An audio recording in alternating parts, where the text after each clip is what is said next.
بسم اللہ الرحمن الرحیم، السلام علیکم ورحمۃ اللہ۔ حذیفہ ٹی وی میں آپ سب کو خوش آمدید کہتا ہوں۔ آج کی ویڈیو میرے ان تمام دوستوں کے لیے جو صحت مند ہونے کے باوجود یہ کہتے ہیں اور اس بات کا بار بار روتے رہتے ہیں کہ ہم کیا کریں، ہم کیا کریں، ہم کیا کر سکتے ہیں۔ دوستو، آج میں آپ کو سناؤں گا ایک ایسی باہمت اور باحوصلہ خاتون کی کہانی، کشمیر کی رہائشی فہمیدہ فرید کی۔ جی ہاں دوستو، پیدائشی طور پر معذور ہونے کے باوجود فہمیدہ فرید انٹرنیٹ کے ذریعے سے گھر بیٹھے لاکھوں روپے کما لیتی ہیں اور ایک خوشحال زندگی گزار رہی ہیں۔ جی ہاں دوستو، آپ کو بتاتا چلوں کہ فہمیدہ فرید پاکستان کے زیر انتظام کشمیر کی واحد خاتون ٹور آپریٹر ہیں جو معذور بھی ہیں۔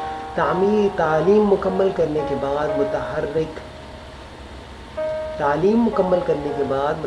زندگی بسر کرنے کے لیے انہوں نے سیاحتی مقامات کے بارے میں بلاگ لکھنا شروع کیا۔ بلاگ لکھتی ہیں اور مختلف کمپنیاں، مختلف ویب سائٹس ان سے بلاگ بنواتی ہیں اور ان کو پیمنٹ ڈالر میں کی جاتی ہے۔ فہمیدہ فرید کہتی ہیں کہ ان کے بلاگ ہٹ ہونے کے بعد انہوں نے 2016 سے مختلف مقامات کی سیر کے لیے سیاحوں کی آن لائن رہنمائی کرنے اور ان کے قیام کے انتظامات کرنا شروع کیے تھے۔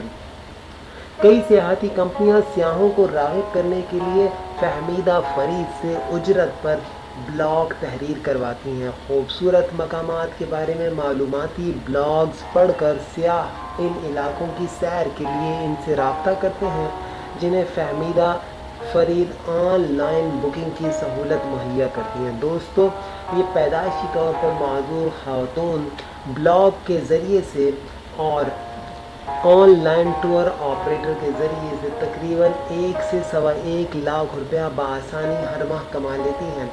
دوستو، بات صرف ہمت اور حوصلے کی ہے۔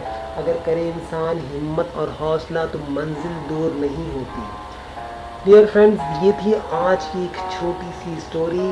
آخر میں یہی کہنا چاہوں گا، انسان کوئی بھی کام محنت لگن سے کرے، اللہ اس کو ضرور کامیاب فرماتے ہیں، اور انسان کا کام ہے صرف محنت کرنا، نتیجہ اور اس کا پھل اللہ پاک دیتے ہیں۔ امید کرتا ہوں آج کی ویڈیو اچھی لگی ہوگی۔ کمنٹس میں ضرور بتائیے گا۔ اپنا خیال رکھیے گا۔ السلام علیکم ورحمۃ اللہ۔